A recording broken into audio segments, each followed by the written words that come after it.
बच्चों, Gyandeep ABC channel जिसमें आप लोग ऑनलाइन शिक्षा प्राप्त कर रहे हैं, यह एक भरोसेमंद, सरल और आसान पढ़ाई का चैनल है। इसमें नर्सरी के बच्चों को जिस तरह से धान की नर्सरी डाला जाता है, उसी तरह से बच्चों के ज्ञान को उगा रहे हैं।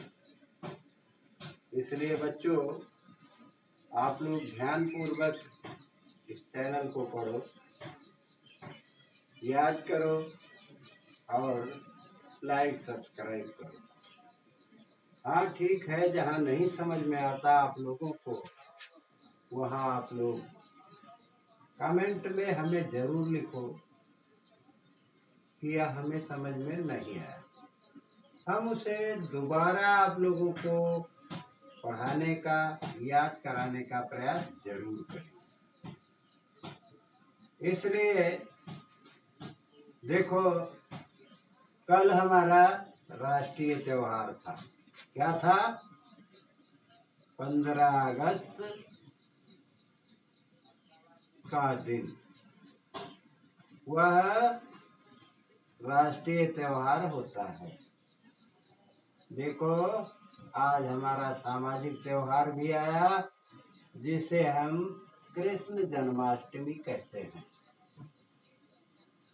कृष्ण जन्माष्टमी यानी भाद्र पक्ष के,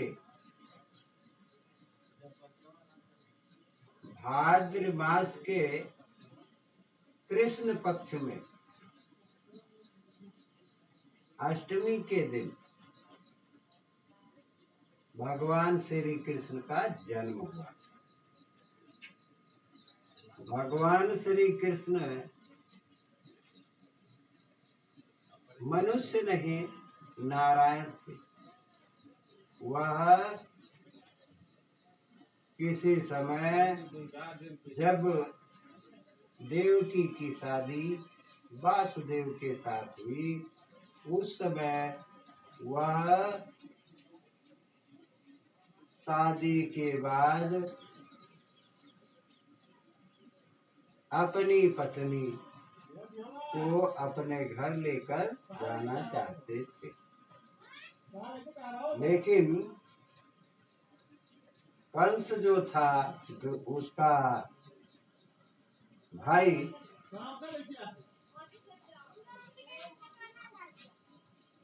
कृष्ण की माँ देवकी, जो कंस की बहन थी, उससे वह इतना प्यार करता था कि वह अपने ही रथ पर बैठाकर उसे उसकी ससुराल छोड़ना चाहा।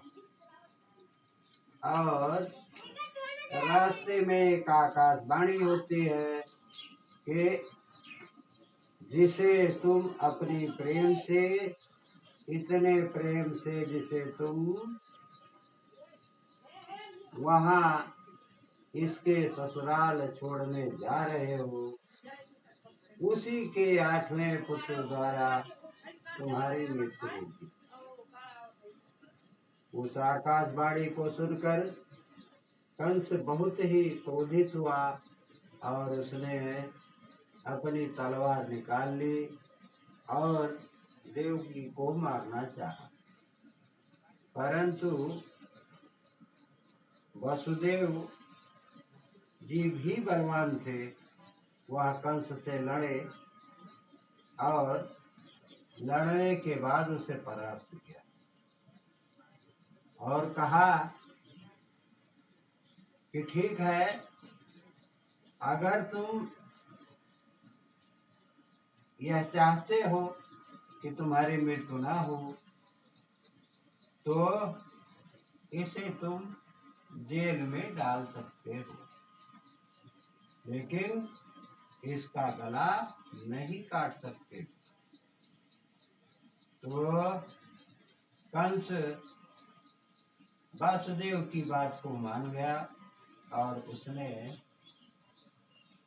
उन दोनों को घर ले जा करके अपने जेल में डाल दिया। सभी पुत्र और पुत्रियां पैदा होती गई, वह उन्हें मारता गया।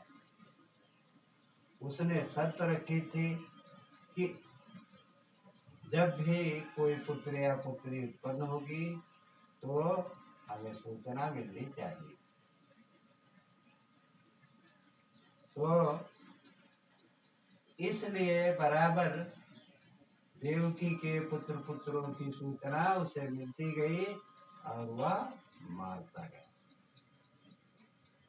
अंत में जब श्री कृष्ण की बारी आई तो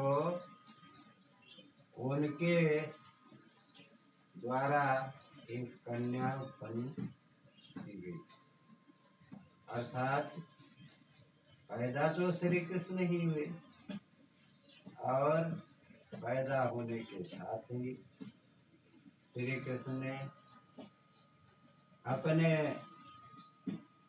प्रताप से, श्री कृष्ण के प्रताप से जेल के समस्त ताले टूट गए, दरवाजे खुल गए और वासुदेव जी उन्हें, श्री कृष्ण को एक टोकरी में रख करके रात के समय ही यमुना पार करने के लिए, यानी यशोदा माँ के नंद के घर जाने के लिए तैयार हो गए। और जब वह रास्ते में नदी पर पहुंचे तो वह नदी इतनी उफनाई हुई थी कि उसमें घुसना ही कोई नहीं चाहता। लोग ऐसा कहते हैं कि श्री कृष्ण के पैरों को छूने के लिए गंगा का जल ऊपर चढ़ता जा रहा था। जब वासुदेव के गले तक पहुंचा तो श्री कृष्ण ने अपने पैर को नीचे लटका दिया टोकरी से और गंगा जी ने उसे उस चरण को छू करके अपना रौद्र रूप समाप्त कर दिया और वह घुटनों तक आ गई। वह नर नहीं नारायण थे, समस्त कलाओं से परिपूर्ण थे। उन्हीं का आज जन्मदिन है। आज इसे कृष्ण जन्माष्टमी के नाम से जानते हैं और इस जन्माष्टमी को कृष्ण जी जेल में उत्पन्न हुए। उसके बाद जो यशोदा जी के एक लड़की पैदा हुई थी नंद के घर में, नंद के गांव में, तो नंद की पत्नी से, यशोदा से उनके पुत्री हुई थी। उस पुत्री को कृष्ण को वहां लिटा करके उठा लाए।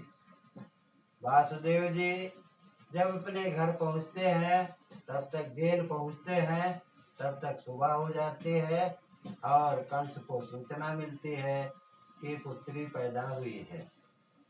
उस समय कंस उस पुत्री को उठाकर ले जाता है और जैसे ही पत्थर पर पटकना चाहता है उसी समय उसके हाथ से उसके पैर छूट जाते हैं।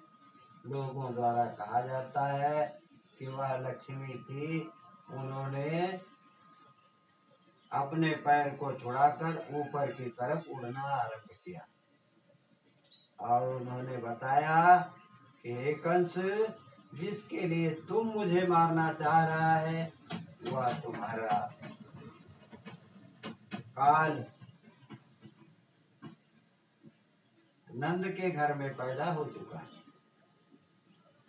इसने तमाम प्रकार के राक्षसों को भेजा और वह तमाम रूप धारण करके कृष्ण को मारने के लिए गए।